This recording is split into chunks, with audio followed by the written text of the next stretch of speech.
Commissioner Fielder, this is Patricia. Do you hear me?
Commissioner Fielder, can you hear me? Yes, sir. I can hear you fine. Thank you. Okay, thank you. Commissioner O'Donnell?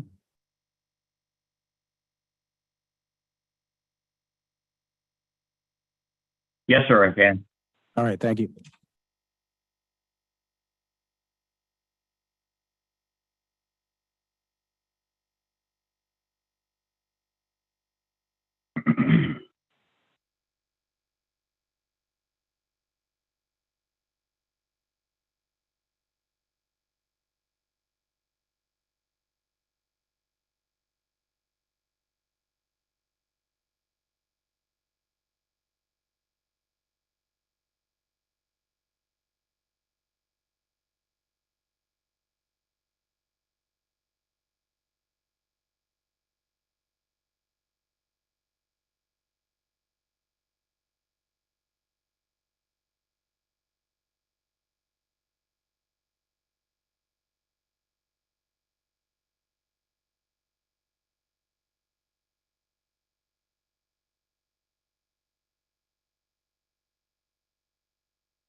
Ready? Good morning. Time is now 9:30. Time is now 9:30 a.m. Today's date is Tuesday, October 25th, 2022. This is the time and place for our regularly scheduled business meeting in the Montana Public Service Commission. I will call this meeting to order. Would the other commissioners join me in reciting the Pledge of Allegiance?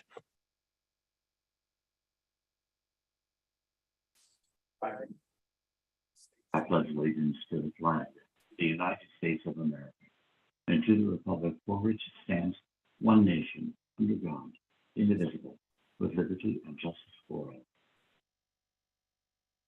All right, thank you, commissioners. I would note for the record that Commissioner Pinocci, Vice President Johnson, and myself are present in the Bollinger Room. Commissioners O'Donnell and Fielder are participating remotely, therefore we do have quorum. This would be the time and place for public comment. Is there any public commenters in the room? Seeing none, I believe we might have one public commenter online. Okay, we did have, for the record, we did have one individual indicate that they would be making public comment. So if they appear, we will take that public comment at the time they appear. There are no changes to the agenda this morning. So let's move right into our first action item. Action item number 1 is approval of the commission minutes for the week of October 10th, 2022. Is there a motion? We approve the minutes as distributed, Mr. President. Is there a second? Commissioner Pinocci is seconded. Is there any discussion of the minutes, any changes, any revisions to the minutes for the week of October 10th, 2022? Seeing none, all those in favor of approving Vice President's motion to approve the minutes for the week of October 10th, 2022, signify by saying aye. Aye. Aye. All those opposed signify by saying no. Seeing no opposition, motion carries unanimously. Minutes are approved. Let's move into our work session items then. The first work session item is docket 2022.07.078. This is Northwestern Energy. This is their general rate case. We're here to consider Walmart's motion for late intervention. It's back at the Housekeeping. Good morning, Mr. Chairman, Commissioners. I will start, if I may, with a little bit of procedural background. As you might recall, on August 8th, 2022, Northwest Energy filed their general rate case. Subsequently, the Commission set September 1st, 2022 as the deadline to intervene in the matter. Then on September 14th, 2022, the Commission issued its substantive procedural order in the matter. Then on September 23rd, 2022, Walmart filed a motion for late general intervention. And that is the motion that comes before you all here today. Now, in your reading materials, you'll see a draft notice of Commission action that incorporates staff's recommendation regarding the motion. And staff's recommendation is to grant the motion and allow Walmart to intervene into the matter. Staff makes the recommendation for the following reasons. First of all, Walmart's motion is unopposed. Secondly, their intervention will not affect the procedural order. All of the dates will remain the same. Third, Montana Administrative Rule 38.2.2403 allows late intervention for good cause shown. Walmart explained in its motion that it was unable to file a timely motion because of the, quote, time required to take notice of the case, evaluate the impact to its business, and engage counsel. Staff felt this was a reasonable explanation for the tardiness of Walmart's request to intervene. Finally, Walmart appears to meet the criteria for granting intervention that is laid out in Montana Administrative Rule 38.2.2405. A little more detail about that. Walmart asserts it's a large commercial energy customer and that energy is a large part of its operating costs. It's therefore likely that Walmart has a substantial interest in Northwestern's general rate case and that its participation is likely to be in the public interest. Also, Walmart identified in its motion 3 specific issues it is likely to address in the proceeding, none of which are likely to broaden the issues that already exist in the proceeding. Those 3 specific things it identified were the appropriate rate of return and the cost of equity, the appropriate expenses that should be recovered by ratepayers, and the appropriate adjustments, the appropriate adjustments to cost of service studies and rate design issues, if any. So for these reasons, the staff recommends the Commission adopt as the Commission's final notice of Commission action, the draft notice found in the reading materials, and authorize staff to make further edits to the notice to improve clarity without changing the disposition. With that, I'd be happy to answer any questions you all might have about Walmart's motion. Thank you. Vice President Johnson. Thank you, Mr. President. I would move that we adopt staff recommendation in this docket. And if there's a second, I'll make a very brief opening statement. All right. Thank you. Is there a second? I'll second that motion, Mr. Chairman, Mr. President. All right. Commissioner Fielder has seconded. Vice President Johnson. Thank you, Mr. President. We've had discussions amongst ourselves over the importance of dealing with late interventions. I think that it's pretty clear based on staff analysis that Walmart meets the requirements in statute and under rule to qualify for late intervention. And as I have said repeatedly in these meetings, I think if we are to err as a commission, we should, whenever possible, err on the side of receiving too much information rather than not enough. So I think it's wholly appropriate that we grant this late intervention, Mr. President. Thank you, Mr. Vice President. Additional discussion? Mr. President, Commissioner O'Donnell. thank you. I support the motion also because the Walmart, as outlined, should have some interesting information to add to this. However, I would like to state for the record that I think that Walmart's argument for late intervention is especially weak since they participated in the last Northwestern electric rate case and were well informed of this ahead of time. So for the very reasons that they were involved and participated In the last one, all of their reasoning for delaying on this one, I find to be very, very weak, but I do support the motion, Mr. Chairman. Thank you, Commissioner O'Donnell. Additional discussion? I would just comment that I find it telling that no current party to the proceeding is objecting to this request for late intervention. So I just note that for the record. Additional discussion? All right. All those in favor of the Vice President's motion to allow Walmart to intervene, signify by saying aye. Aye. Aye. All those opposed signify by saying no. Seeing no opposition, motion carries unanimously. Thank you. All right, let's move to the next work session item. This is docket 2021.12.136. This is commission initiated. This is the investigation into the adequacy of legacy infrastructure owned by CenturyLink and its affiliates.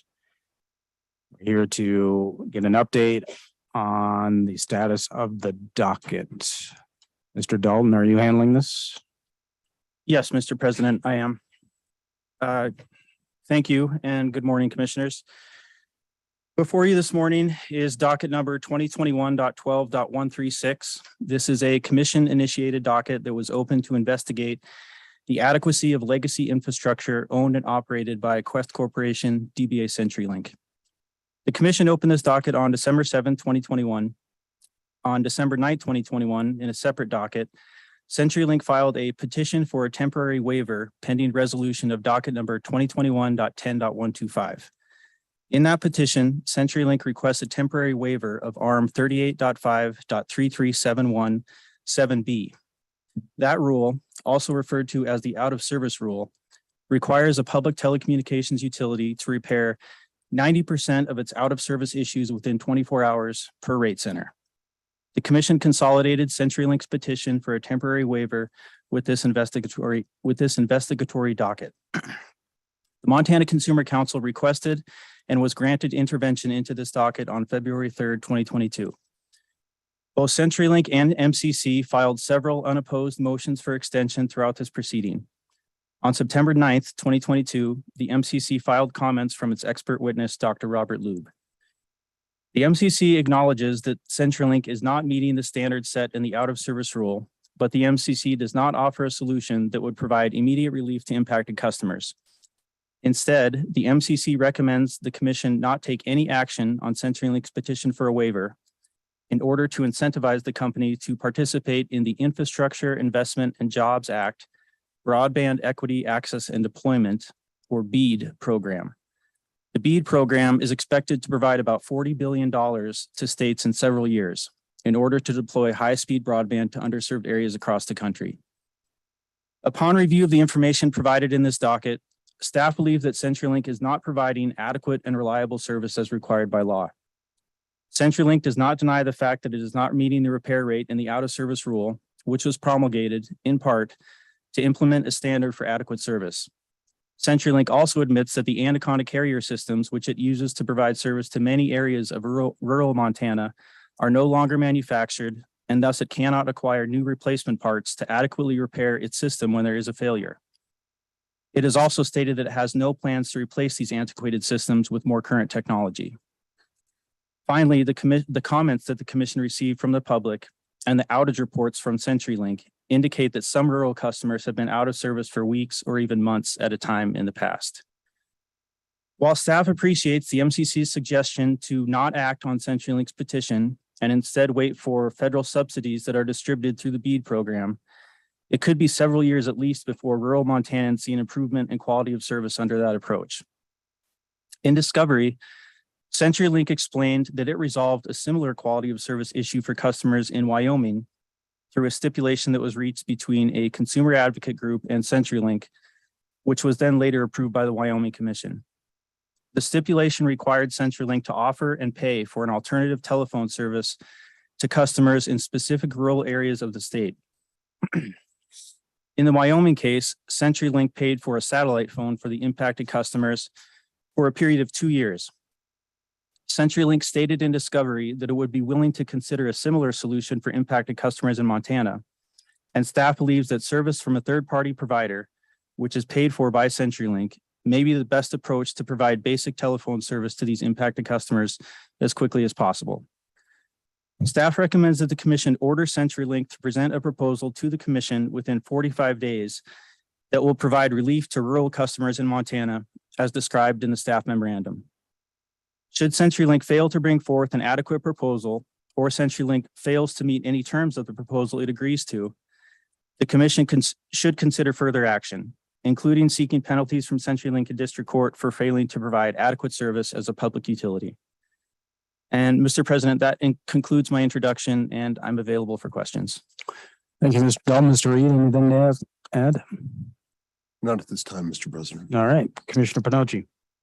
Thank you, Mr. President. I'd like to make a motion to support staff recommendations. Is there a second? Second. Commissioner O'Donnell has seconded. Discussion. Commissioner Pinochi. My constituents are concerned that if money shows up from the federal government, that they take the money and they don't do the repairs. Is there any oversight in the event they take millions of dollars and then don't do the repairs? Mr. President, Commissioner Pinochi, I assume you're speaking to one of the various federal programs that offer subsidies to carriers for broadband deployment. Is there a specific program you're asking about? Well, any program. Let's, again, my constituents are saying, Randy, sure look out. What if they take the money and they don't do the repairs? I said, I'll ask those questions. So I'm trying to pass that question along from the people, mostly from Webo County. Yes, Mr. President, Commissioner Pinochi, there are rules and guidelines for any federal program that a carrier receives money from, including deployment obligations and things of that nature. There are rules for any program. Public Service Commission doesn't have any oversight on that, but I could perhaps lean on the legislature to make changes on that to where legislators that might be listening could introduce legislation that would have this office have oversight to make sure if federal money comes in that the repairs are actually getting done, or the money would have to be returned or something like that. But as it stands, we don't have any authority to oversee money, to make sure it's spent, make sure repairs are done. We don't have any authority in that matter. Is that correct? Mr. President, Commissioner Pinochi, I don't know that I would totally agree with that because when we recertify carriers for ETC designation every year, the annual recertification process, commission staff takes a look at each carrier that's asking for that recertification, and as well as the program that they're receiving money under, and does do a check to make sure that they're following the rules of the program. The commission doesn't set the rules for the program, but we certainly keep an eye out and make sure that each carrier is following those rules. Follow up, Mr. President. Follow up. So if we do have some authority, can you tell me if they've done their repairs on money or promises they made in the past? Has CenturyLink followed through with that? If we've been having problems for years, have they failed to do work that we've been asking to do, or money that may have been given to them years ago? Mr. President, Commissioner Pinochi, I assume you're speaking to the CAF Phase 2 program, which is the most recent program that just finished up that CenturyLink accepted money under. And CenturyLink did meet its deployment obligations under that program. With respect to Webo County, unfortunately, Webo County was not eligible as part of that program. So CenturyLink was not required to spend any of the CAF Phase 2 money in Webo County because according to the FCC, I believe that the estimated cost to deploy broadband in Webo County exceeded the cost cap that was allowed under the CAF Phase 2 program. Follow up, Mr. Chairman. Follow up. President. So another thing the legislature needs to understand is that once money is approved, even though I have a particular county that may not have 911 working, we don't have any authority to direct money where it's needed the most. And I'd like the legislators to pay attention to that. What could we do in legislation that would change that?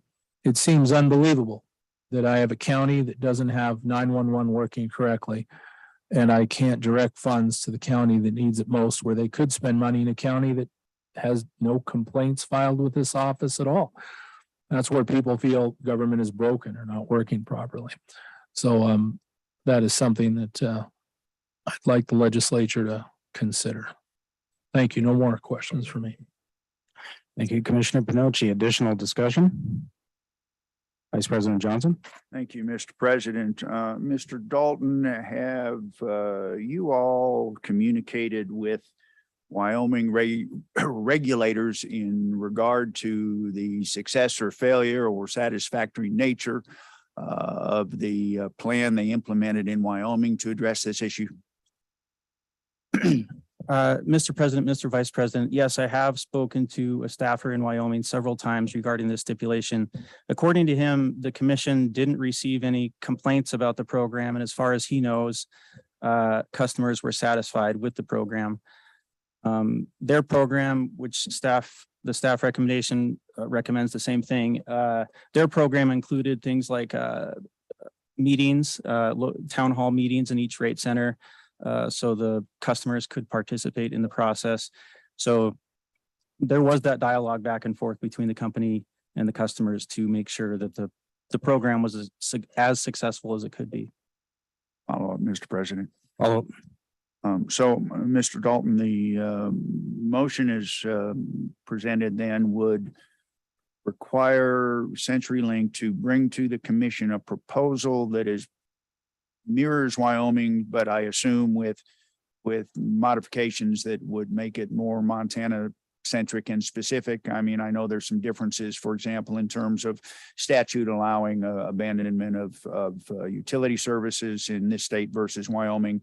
So those differences would be specifically addressed in the proposal that would come from CenturyLink to the commission. Mr. President, Mr. Vice President, yes, I think that's correct. The basic tenet of the suggestion of the suggested proposal is for CenturyLink to essentially offer and pay for telephone service for these customers from a third-party provider. Probably that third-party provider that provided service in Wyoming will not be the same as the provider in Montana. There will be other differences as well, but that's the basic idea. More follow-up, Mr. President. Follow up. From your perspective as a telecom specialist, where are we realistically in terms of federal money materializing to enhance the quality of service that is currently based on this legacy wireline system? I mean, is that even a reasonable long-term solution? It would seem to me, Mr. Dalton, that the long-term future of these legacy wireline systems is pretty questionable. Mr. President, Mr. Vice President, yes, I would agree with that. And I think that's why it seems that the FCC is moving away from funding for those legacy telephone systems towards funding for broadband deployment, high-speed broadband. So yes, I agree that I think probably things like these Anaconda carrier systems will be a thing of the past at some point in the not too distant future. Thank you, Mr. Dalton. Thank you, Mr. President. Thank you, Mr. Vice President. Additional discussion, Commissioner O'Donnell. Mr. President, thank you. I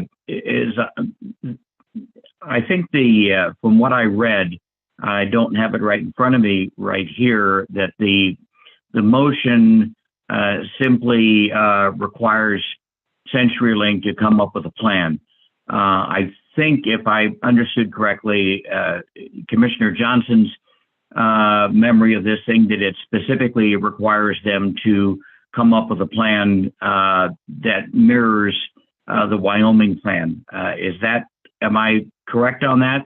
That the resolution, the recommendation by staff does not require them to mirror the Wyoming resolution, but simply references it. Is that correct, Mr. Dalton? Mr. President, Commissioner O'Donnell, I think that's correct. As I just said to the Vice President, the staff recommendation is not to adopt the Wyoming stipulation. It's to use the Wyoming stipulation as a guide for a solution that will work for Montana. Thank you. I support the effort to hold CenturyLink accountable. I think that their business practices on this to their customers and their timeliness of approaching the commission on a resolution to this it has been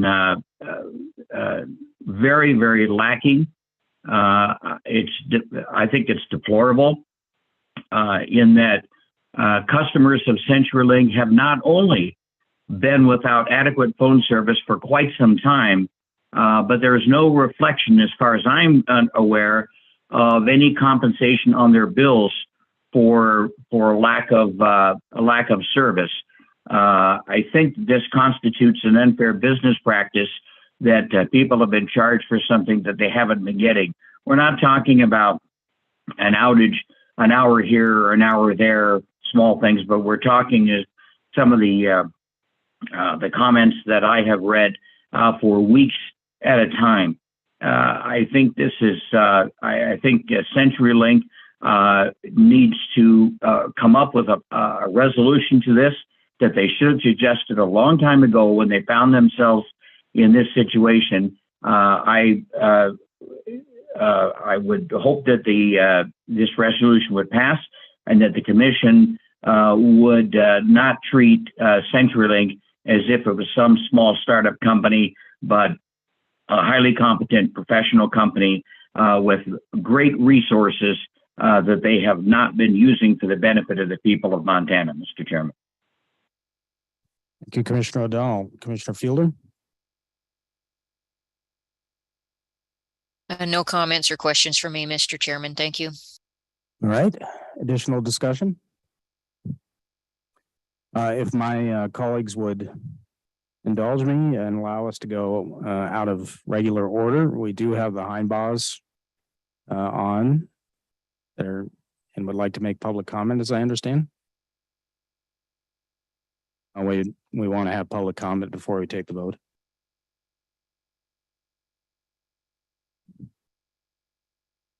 Steve or Beth, are you on? You hear us? There, now try it. Can you hear us now? Yeah, we can, Steve. Thanks. Go ahead.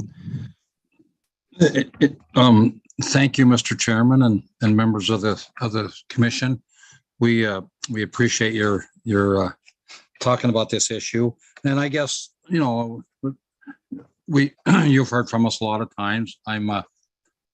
We ranch and farm in rural Dawson County, which is right next to Weevil County. We have the same problem they have. And then I also am the Senate representative for this area. So, but as we go through business and as we go through, you know, the things that we do, the thing that's really frustrating to me is when, you know, we're going to ship cattle and we're trying to line up trucks and your phone don't work, and sometimes it'll work for a while and it'll cut off in the middle of a conversation, and you know, and I guess the only time we really know we have a phone is when we get the bill at the end of the month, you know, and so it's a little frustrating to us to continue to do this all the time, and even the guys who work on the line say that, you know, work on the phone say that the equipment is so outdated, it just won't work, and it isn't meant to work. So anyway, I guess anything that we could do to work on that would be greatly appreciated. I know that all, my neighbors are the same way. They come and talk to me about it all the time. It was kind of short notice, so none of them was able to get on today. But anyway, that's kind of where we are. I don't know if Beth had anything to add or not, but that's what our situation is. All right, thank you, Senator. Can you spell your name for the record? Steve Heimbaugh, SteveHinebauch.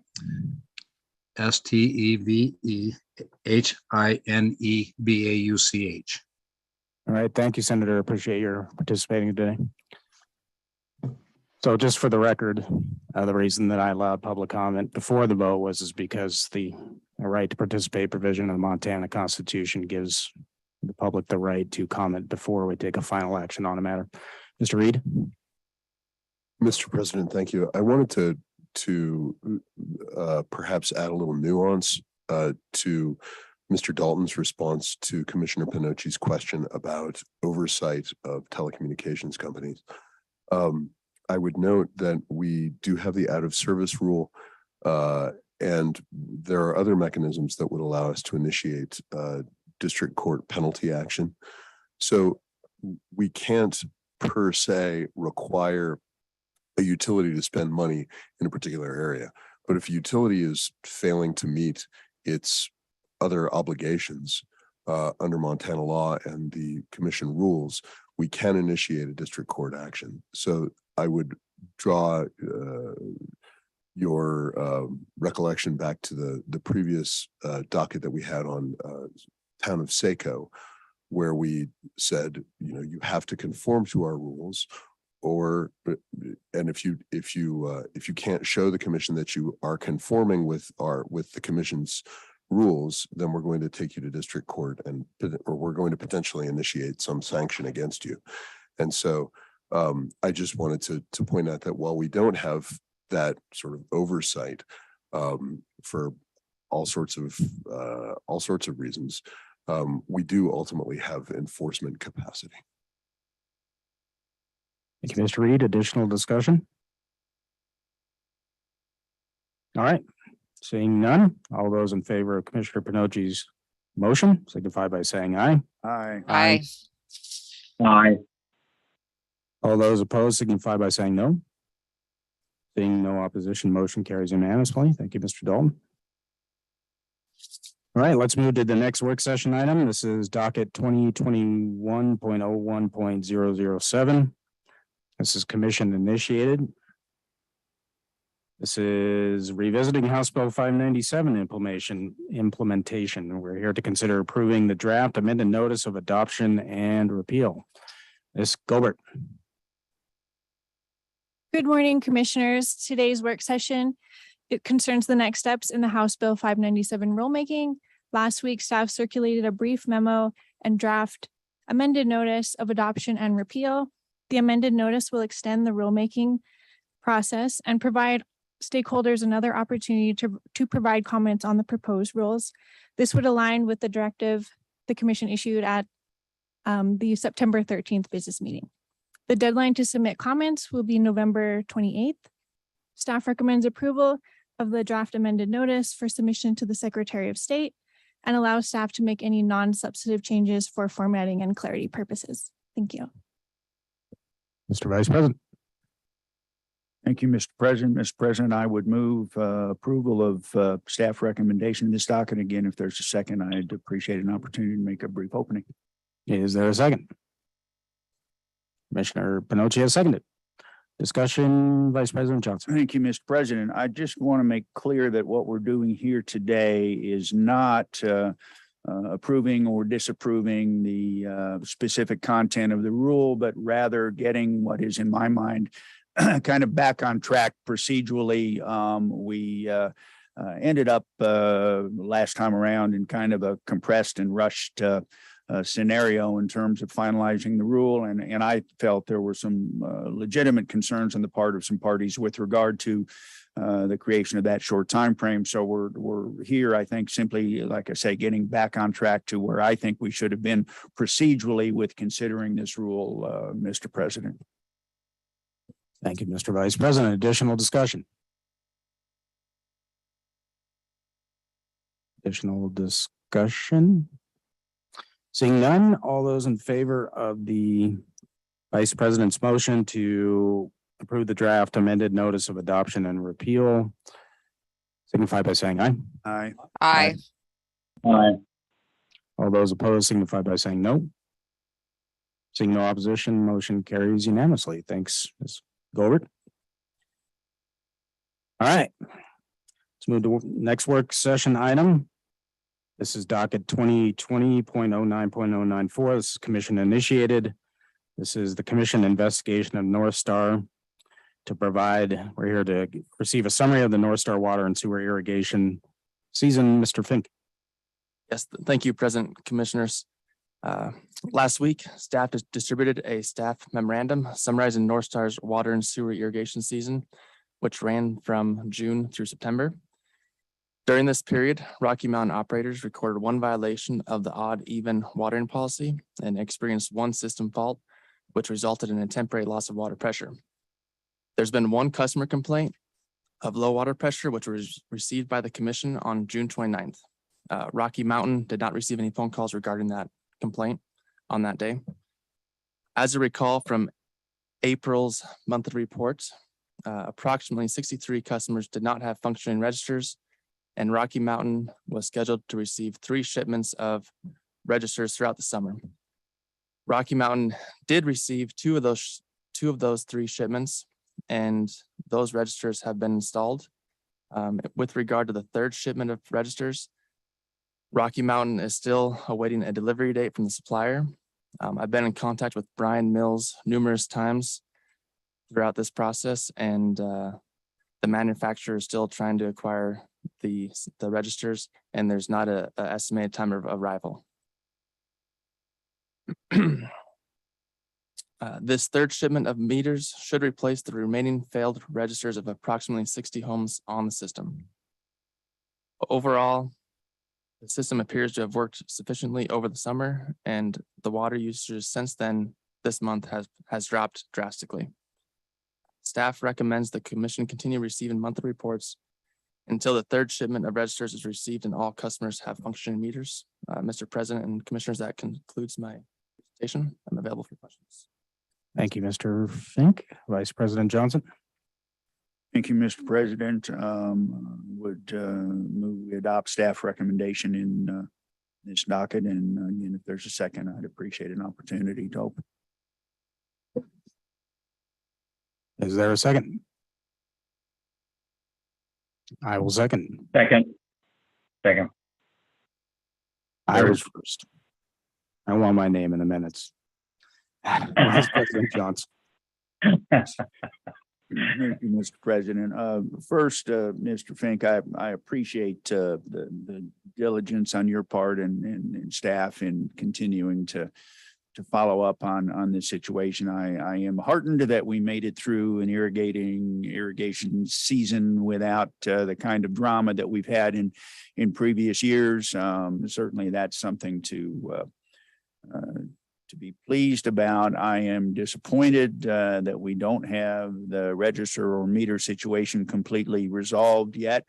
Although based on our conversations, it seems to me that, and this is a question, it is your feeling that Rocky Mountain operators have been making a good faith effort in terms of pursuing this issue with the manufacturer, the supplier, and that it really is a supply chain issue. And then I think there is some, if I understood an earlier conversation with you, Mr. Fink, there's some reason that we can't say we'll go to another supplier and get other meters because there's a question of technology interface with their data processing system and the existing meters that are deployed. Is that correct, Mr. Fink? Mr. President, Vice President Johnson, that is correct. The operator has been doing its due diligence and trying to acquire these meters. And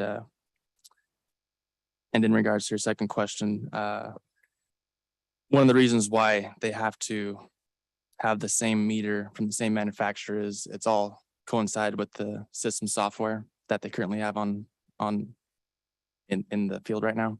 And so they can't just go to different manufacturer and receive different meters because it would mess up the system, according to my recollection. Thank you, Mr. Fink. That's all, Mr. President. Thank you. All right, additional discussion?